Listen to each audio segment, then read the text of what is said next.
October is Breast Cancer Awareness Month, and as we all know, early detection saves lives. We are holding our annual Mammothon right now. That's where we find News 4's Jackie Walker live in Williamsville.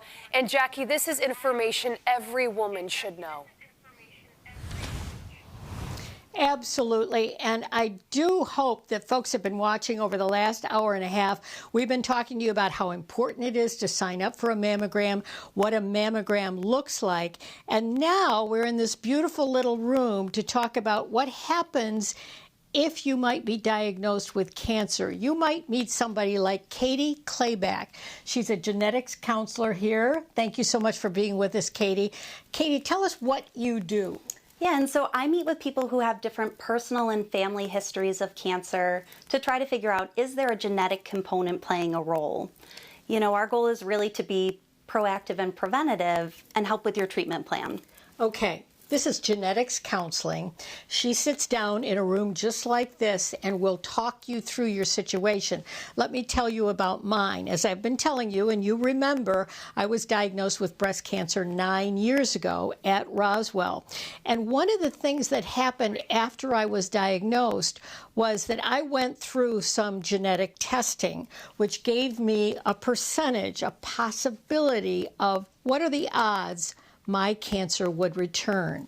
What do you do with that information? Yeah, and so oftentimes we want this information to help with your treatment plan. Is if we know that there's a genetic predisposition, this can help us to better understand, is there a certain chemotherapy out there that can help us get a better outcome, or could this impact your surgical decisions? Okay, so when she talks about a treatment plan, doctors have choices of how they're going to treat you based on the information they get back from genetic testing. You know, you might have radiology, you might have, what else? Chemotherapy, surgery, any of those options. Surgery, all of these options are open to the doctors. Genetic testing and genetic counseling helps then determine what is the path that you're going to take forward once your cancer has been diagnosed. We hear a lot, Katie, about the BRCA gene. Women need to know whether or not they have the BRCA gene. Why? And for us, the BRCA genes are two examples of common causes of hereditary breast cancer, and these are two of the genes that can help us with those treatment decisions. If there is an increased risk for a future cancer, what are those different steps that we should take to be more proactive, preventative, catch things at earliest stage? The BRCA gene makes you more likely to have aggressive cancer and cancer that would return, right? And you're right, as you know, these BRCA genes can increase the risk for different cancers for both men and women. So it's important for family too.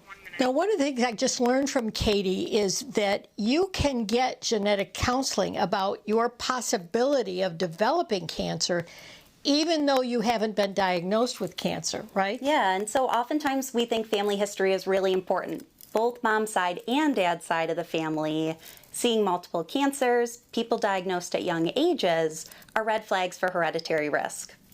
All right, Katie, is there anything you would say to folks watching, women watching, particularly who have not yet signed up for a mammogram? I would say that mammograms could be the most important decision you make. Early detection is key for both you and helping your family in the future. Thank you so much, Katie Clayback. She's in genetics counseling at Roswell Park. Right now is an opportunity for you to make that call. You know, if you've been watching over the last hour and a half, and I hope you have, what an important decision this is for you personally, and you have to do it yourself, right? 1-800-ROSWELL. That's the call you want to make tonight. In the meantime, stay with us because I'll be back again giving you another reason why you should sign up for a mammogram. I'll send it back to you, Don and Jordan.